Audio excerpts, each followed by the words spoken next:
So Julian Assange, as we know, is locked up still in the Ecuadorian embassy. 6 years he's been there under arbitrary detention. And there are rumours recently, because of pressure that America is thought to be putting Ecuador under, that Ecuador are buckling and they're getting ready to oust Julian Assange, who will be picked up by grab teams that are waiting for him. And taken into custody in the UK, at which point they will probably get an extradition order from America to extradite into the United States. Now, I'll cover this in a bit, but the BBC covered it. They did a segment on it. I've been shouting about this. I've been shouting about news organisations not covering this and not covering it fairly. So it was interesting for me to wait to see exactly how they were going to cover it, and surprise, surprise, I was not impressed by it whatsoever. So what I'm going to do is I'm just going to show you. I can't see the chat at the moment, so something else is covering it, but I'm just going to show you this clip, and then I've done it in segments. I've cut it in segments that I've actually I'm going to talk through. So let's just talk about the let's just show you the first clip rather.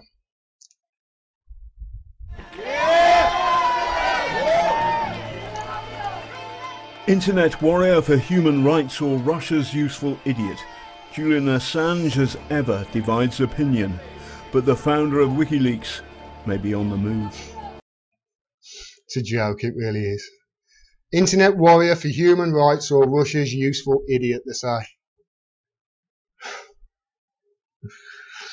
That's how they started off, really. So straight away, they're suggesting he's some sort of Russian agent instead of what he actually is. How about a journalist? How about a journalist? Now I'll get to why he's a journalist and why he's the best at why he's the best at his particular type of journalism later in this, because it will be covered in this video. But before I do, let's just point out exactly what the BBC are setting this up for here. Let me just play that again for you so you understand exactly what they're doing, because it's really important that we understand how they use what they call fairness and balance, and they use it to further their bias. So let me show you that clip again.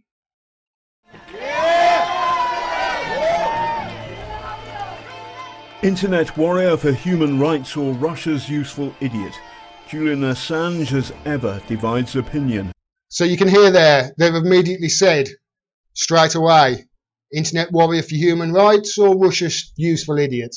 Now that's fine doing that as long as you come to some conclusion at the end and you come to the right conclusion, you give people the facts. But the BBC don't do that. So let's see what they carry on to say after they've said that. Julian Assange has been the prisoner of Knightsbridge for the last 6 years. In 2012 he jumped British bail and entered the Ecuadorian embassy behind me. Now the word is people in the embassy are beginning to think their guest has overstayed his welcome, and someone else may think that too. His name is Lenin Moreno and he's the president of Ecuador. If that's true, that spells trouble for Julian Assange. So they've immediately then gone on to lay out the facts of why he's there and why he's going to be leaving, but there's no mention of the fact he's been without daylight for how many years now. No mention of the fact his only contact is with his lawyer. No mention of the fact that he's got rapidly deteriorating health. He needs an MRI on his shoulder. He needs a root canal on his tooth. No mention of the United Nations Court of Human Rights saying that he is being arbitrarily detained. No mention of that at all. No mention of this. That's the United Nations Court of Human Rights saying he's being arbitrarily detained and being treated inhumanely. No mention of his health at all. And then comes, in the next bit of the clip, a blatant lie by the BBC. And I can't sugarcoat this. You just can't. It's a blatant lie. Just listen to what they say. Request permission to engage. Roger that. We have no personnel east of our position. This is the footage that made the Australian-born hacker world famous. We got a guy with an RPG. Shot in 2007 in Iraq. Come on, fire! It shows a US Apache helicopter gunning down 2 Reuters journalists and others in cold blood. Keep shooting. The data leak came from Chelsea Manning, a former US soldier convicted but now pardoned by Barack Obama. The genius behind the hack was Julian Assange. Did you hear that? Let me show you. Let me listen to it again. The data leak came from Chelsea Manning, a former US soldier convicted but now pardoned by Barack Obama. The genius behind the hack was Julian Assange. What hack? What genius behind what hack? What are you talking about, BBC? That's an outright lie. The BBC have just outright lied. There was no hack with the Chelsea Manning leak. None whatsoever. I said, there's a section in my book. It's called Wiki Leaks for a reason. It's not called Wiki Hacks. They don't publish hacked material on WikiLeaks. They have a certain system that makes it possible for people to leak documents anonymously to them with the highest amount of regard taken for their anonymity. That is why Julian Assange is so good at what he does. Now, what they're talking about there is the Chelsea Manning incident. The Chelsea Manning leaked a lot of information that she came across, but it was because it was during her time as an intelligence analyst for the army, and she found that because in the fallout of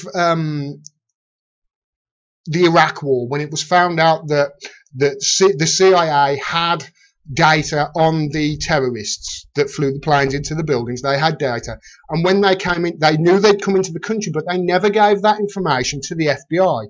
Because of that, they sort of ham-fistedly, the intelligence services, took off all the limitations. So what Chelsea Manning found was that she had a huge amount of access to a massive amount of data. And she found things like drone feeds and helicopter feeds and documents and that showed all manner of things, the bad things that US government was up to. So she leaked them to WikiLeaks. There was no hack. Listen to it. Listen to what they say. Data leak came from Chelsea Manning, a former US soldier convicted. The data leak came, they got that right. By Barack Obama. The genius behind the hack was Julian Assange. The genius behind the hack, they say. What are they talking about? There was no hack. You see, this is why WikiLeaks and Julian Assange is so good, because they can protect people's anonymity. Because of the way they've got their system is set up, their Dropbox system.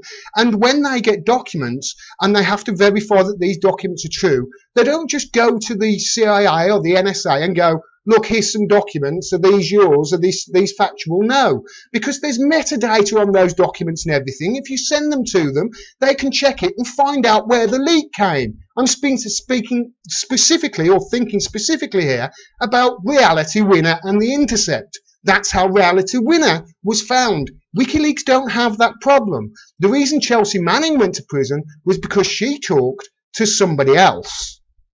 That's why she went to prison. Wasn't because of WikiLeaks.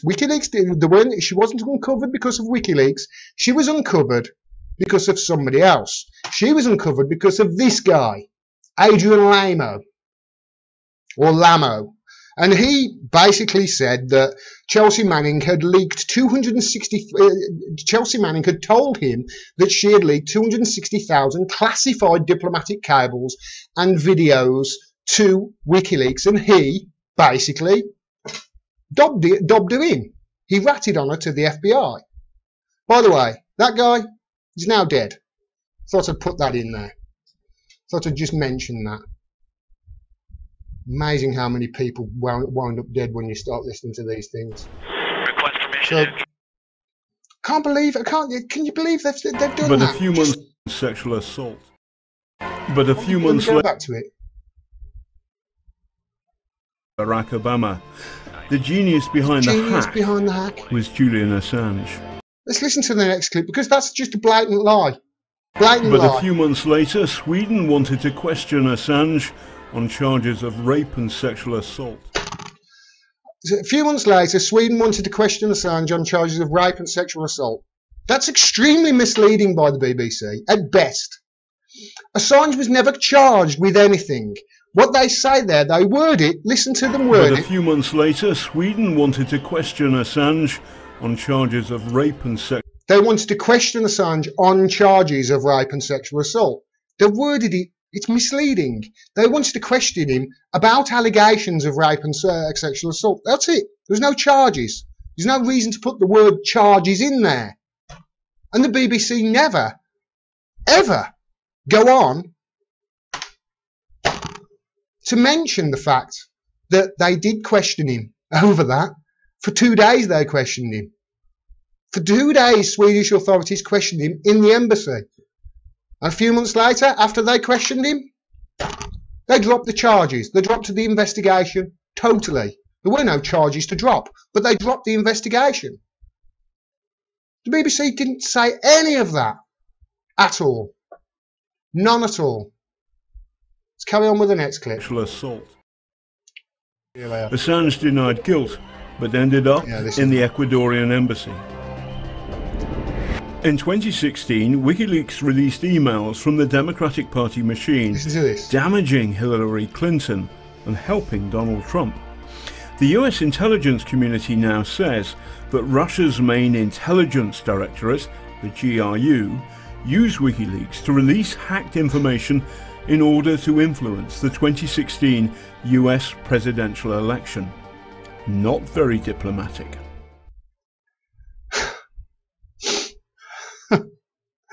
Again, it's not accurate.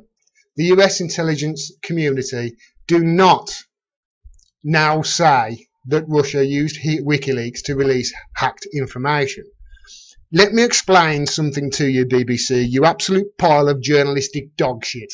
Really, because it wound me up watching this.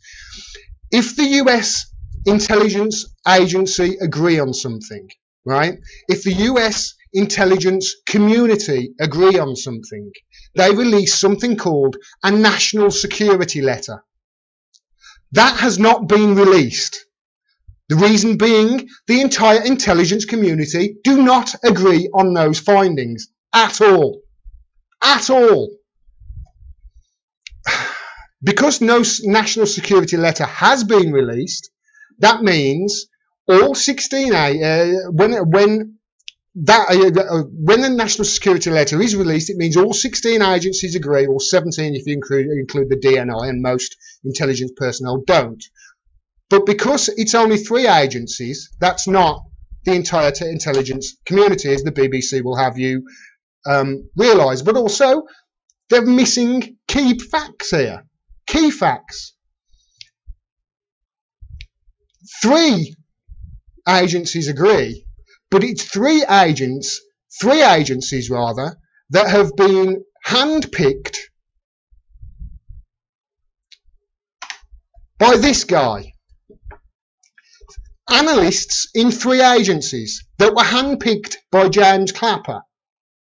That's who did the report. That's who did. James Clapper, the guy who lied to the Senate twice and who's lied basically about everything like this whole life. He's the one. He's the one who handpicked the analysts to get these findings. And of those 3 agencies, 2 said that they had high confidence, which are the 2 that don't matter.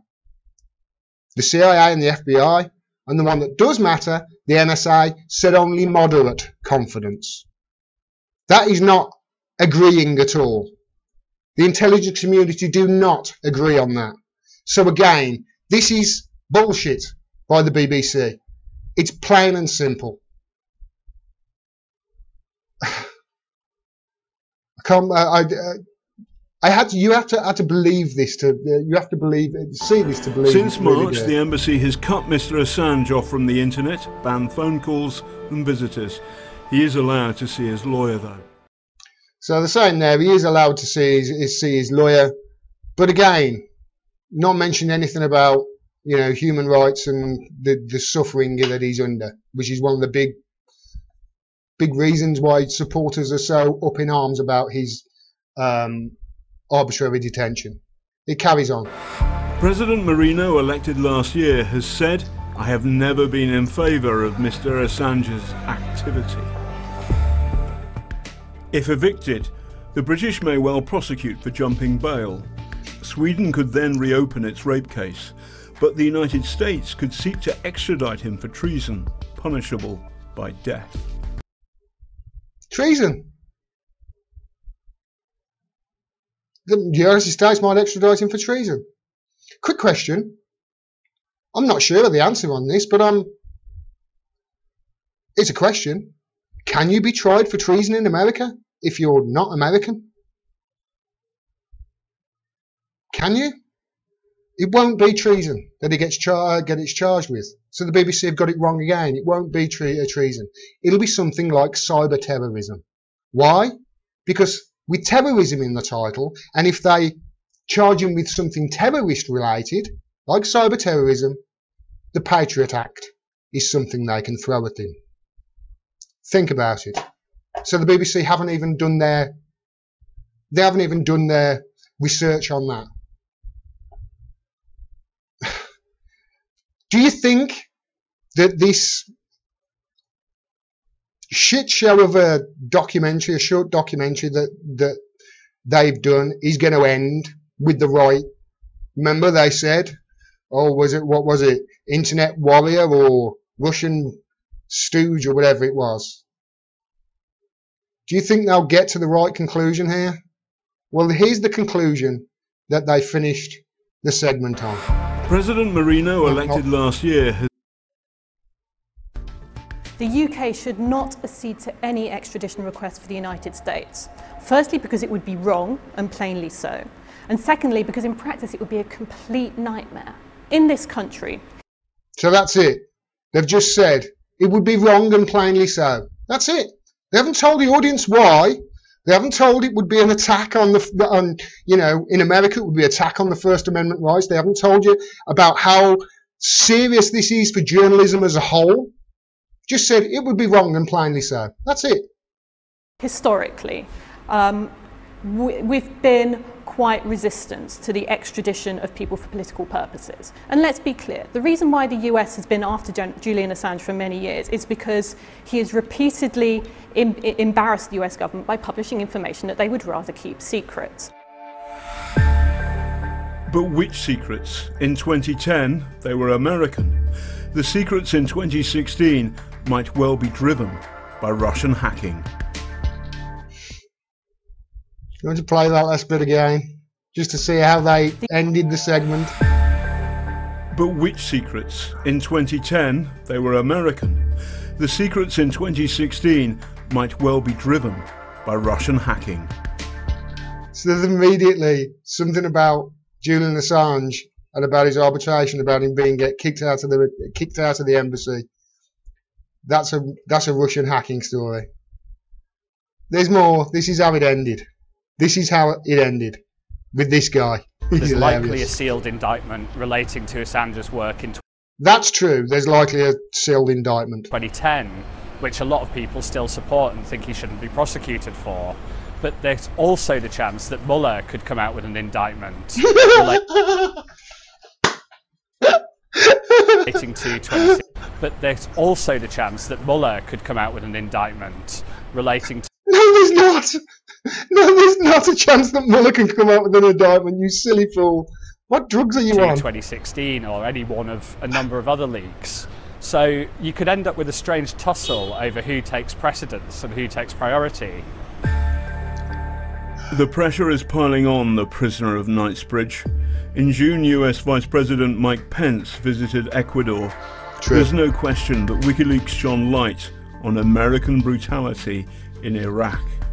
But Julian Assange may also be the key that unlocks the Trump-Russia collusion puzzle. And that suggests his stay in the embassy may not end with a box of Ferrero Rocher. So the way they've ended that segment is on Julian Assange's detention and about to leave is by saying Julian Assange may well be the key Trump-Russia collusion, he said. Do you remember? In Iraq. But Julian Assange may also be the key that unlocks the Trump-Russia collusion puzzle. Trump-Russia collusion. And that suggests his stay in the embassy may not end with a box of Ferrero. This whole segment that they did about Julian Assange, they said it's all pointing towards the Trump-Russia collusion. In Iraq. But Julian Assange may also be the key that unlocks the Trump-Russia collusion puzzle. Unlocks the maybe the key to that unlocks the Trump-Russia collusion puzzle. No, I can't believe this is where people's BBC, people's taxpayer money is people's BBC license fee money is going to. It's just arse gravy of the worst kind. It really is. They ended it by saying Julian Assange may be the key to unlocking the Trump-Russia collusion puzzle.